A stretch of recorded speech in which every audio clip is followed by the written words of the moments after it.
Hey folks, how's it going? Hopefully this is going to work out now. The other day, I was going to do this show with Baz, and it was because I labeled it a different way that it didn't come up, it didn't go, and there was some fuckery afoot on that, I guarantee it. This time I decided to do it a little differently. Now you remember on my Facebook program the other day, I was telling you about the fuckery afoot and what was going on. And I said, well, you know that the lamestream media, and they're going down the tubes, as well as like Vox and several of the other internet companies that are quote unquote news reporting, and I hold no belief in any of them because, in my opinion, they do nothing but give disinformation. I mean, there's a reason why so much money was spent with different agencies within the government to help fund and start up, including Facebook. Now, I find it interesting that, like I said, there were things I didn't want to talk about because I didn't really know how it would look. But, Facebook's having their issues. They're doing stupid shit. And so they're going down the tubes. The younger people don't want to hang on it. I get that. It's not exciting. But the thing is, there's a reality to it. And what I mean by that is that you have what's going on right now. And I found it interesting that the live stream was on Facebook of the guy in New Zealand who decided to, go into a mosque and then another mosque and just start, doing violence. Well, I found that fairly odd that would be what's going on. But then it kind of fit. And it was that thing I didn't want to talk about. But then reading his manifesto, I listened to AJ, and this happened after me and Baz were going to do the show. And he had Matt Bracken, and he also had Stuart Rhodes from Oath Keepers on. And they're both like, yeah, he's real smart, this, that, and the other. He's thought about this stuff. And I'm like, he may be smart. He's a psychopath and a sociopath, but the problem is his ideas, everything on there is taken directly out of two books that I know of. Turner Diaries and Hey Bolt Gun, how's it going?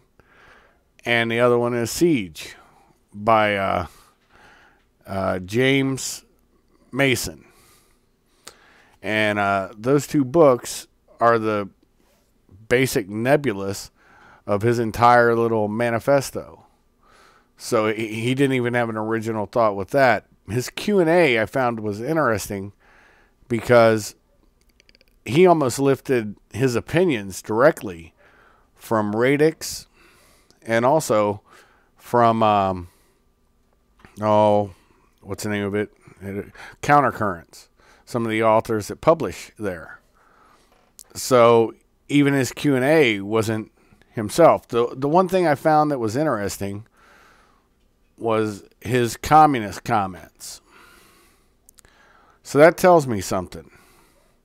That tells me that, if somebody's in that mindset, well, they're not going to even entertain communism.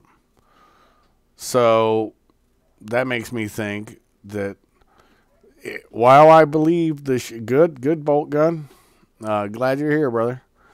While I believe that, there was people killed. I mean, don't think there wasn't. There was, and you can see it. But I see it as a triple prong attack in some ways. I'm going to explain what I mean by that. The first prong is he live streamed on Facebook, which is already under criminal investigation. I told you about that in my last podcast. So maybe this is trying to set it over the edge. The second thing is to try to dredge up,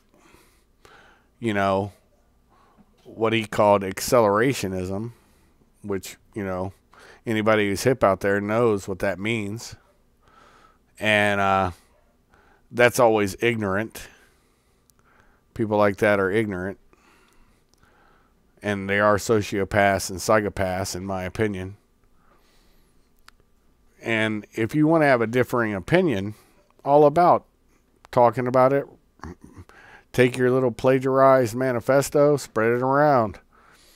But then the third thing, well, I'm going to stay on the second part, is I really wonder if this was not, and he was not actually a leftist trying to paint the right wing in a manner.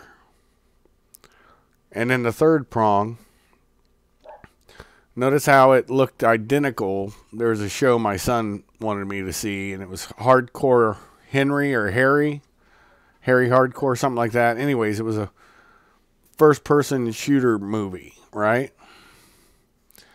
And the interesting part to me was, he filmed it and streamed it live, and it just looked real clean on certain things.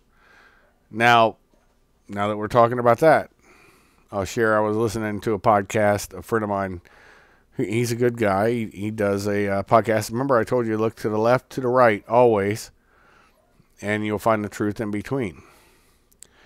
And you had the Paranormies present, and they had like a little group chat, 3 people, and they got into a big to-do about what do you call that, is the guy, the guy, some people thought he was, he was like an operator, this, that, and the other. Well, I'll tell you this. He had some skills, but nothing more than you couldn't learn and practice in mommy's basement. He probably went to ranges, quiet places where he could shoot. But that even brings up another issue on the guns that he had because of the restrictions. And then I don't know anybody who paints shit on their magazines except for Muslims, Arabs, Pakistanis, and Afghanis especially do that. And he did spend some time a couple months back in Pakistan. Now that should give everybody pause on the legitimacy of what he was. And could he have gotten training over there? Possibly. But we don't know that to be a case yet, right?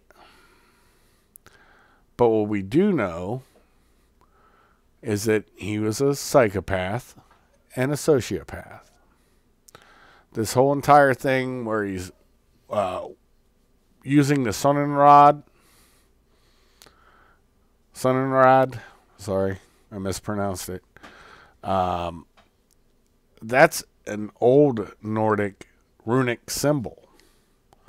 So, yep.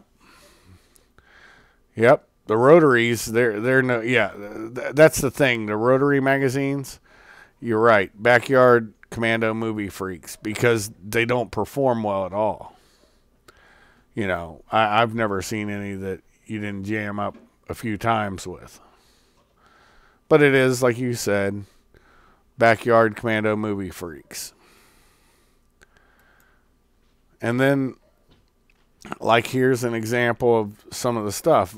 It kind of made me wonder, I'm throwing it up in my slideshow, kind of made me wonder that he puts 14, yet he omits the other portion of it.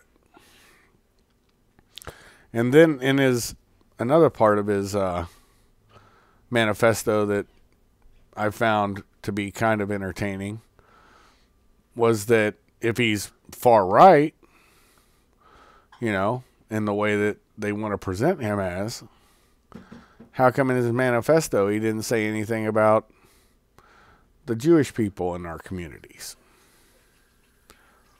See what I'm saying? Kind of makes me think he's not legit. At least not what he's trying to present himself as. Or maybe he's afraid that if he did that, he's got a social signal so they don't come down as hard on him. Now notice I didn't use my introduction music, and I'm not going to use my outro music. Just because I'm trying to talk about something and I don't want people to misconstrue what I'm throwing up. But it just makes me kind of wonder. I do not think he was an operator at all, but he did have some weapons handling skills, so he has been practicing for a while somewhere. Getting guns into that area like they did, that's another problem. And would love to know how that happened, especially the high cap mags.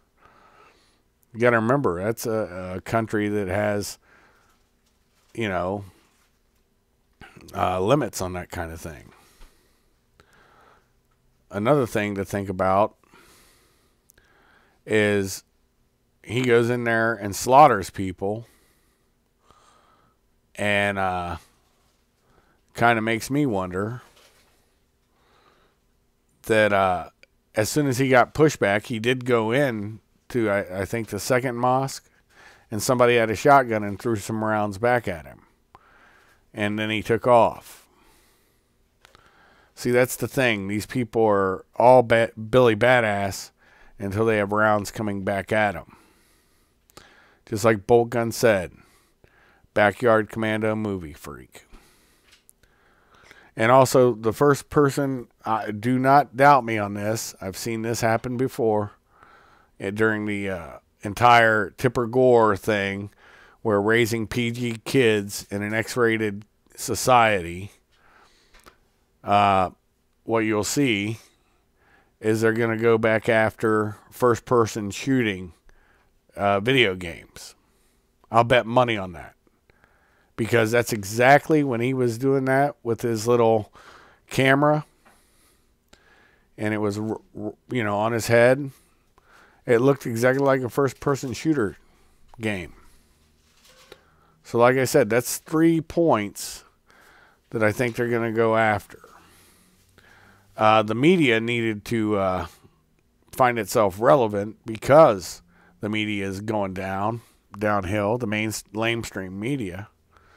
Well, like I said, you have to look to the left and to the right, and you'll find the truth in between. Tim Pool made a thing on this Civil War thing. You're right. How many times have I told people out there, if I sound odd, I'm sick. I got like 101 degree temperature. But probably sound all snotty. But I put it all yesterday. I wasn't so bad, and Baz and I were going to do this. Wish he could have been here. I like having somebody to push back on me. But yeah, I just think this is another vilification to people on the right. This happened in New Zealand. New Zealand's not even a fucking American state, and yet they're blaming Trump. Think about this, folks. Absolute moronity. And we allow this to happen. Unplug from all media because they're not helping you. They're pushing a narrative, and this narrative's going to get worse. If you think this is the first, remember when I was talking about things on the other day on my Facebook thing, my last Facebook thing? The reason why I had to name this is, you know, they pulled when I was talking about New Zealand. Finally, now it's getting out. But I had to rename it. Facebook Continuation. This is what I was talking about when I said there are things I didn't want to say that I thought was going to happen. Guess what? This is the continuation of that conversation. The Ides of March, baby. Beware them. But that's what happened. And like I said, hopefully people grow out of this sticky, wet, masturbational fantasy of going out there and starting a civil war, because they don't know what this looks like. And when you look at the guns that he had, the Benelli and the other stuff and the stuff he was writing, not only that, he had, what do you call it? He had Cyrillic writing in the classical fashion of Orthodox Church. And somebody brought that up. I'll talk to a friend of mine whose wife happens to be Serbian. But I think it was, a matter of fact, I'm pretty sure it was, who brought that up? I heard it. Matt Bracken brought it up. That a friend of his said, and that's not my specialty. I know it's Cyrillic writing. I don't know where it's coming from. That's a fact. But he brought it up that they thought it was Serbian. The guy who specialized in that area for work. So like I said, there's a whole plethora of things to look at. Tim Pool on the far left. Paranormies Present had a very good show on it. AJ, Alex Jones. Just don't get it twisted. Don't fall into their trap. They're trying to start something where there isn't anything. And keep your head up. Keep your eyes open. Like I said on my last show. And be alert, because you're going to have morons everywhere trying to pop stupid shit. And with that being said, there's no intro or outro today because both of them have sound effects in them. And I just didn't think that I would. And Axion Ghost, his stuff's in my link in my description. Feel free to listen to it, but I just didn't think it was in good taste if I put that out there for this episode of Kaisers Kastle. So thank you guys for stopping by. Have a great day. Thanks for sitting on my big orange couch, chilling out with me. Hopefully you enjoyed your nice cup of tea, your coffee, your adult libation. Today, since I'm sick, I'm drinking grapefruit juice and probably still sound snotty and drunk or something. But anyways, thanks for taking your time and enjoy your day. And keep your eyes open, head down.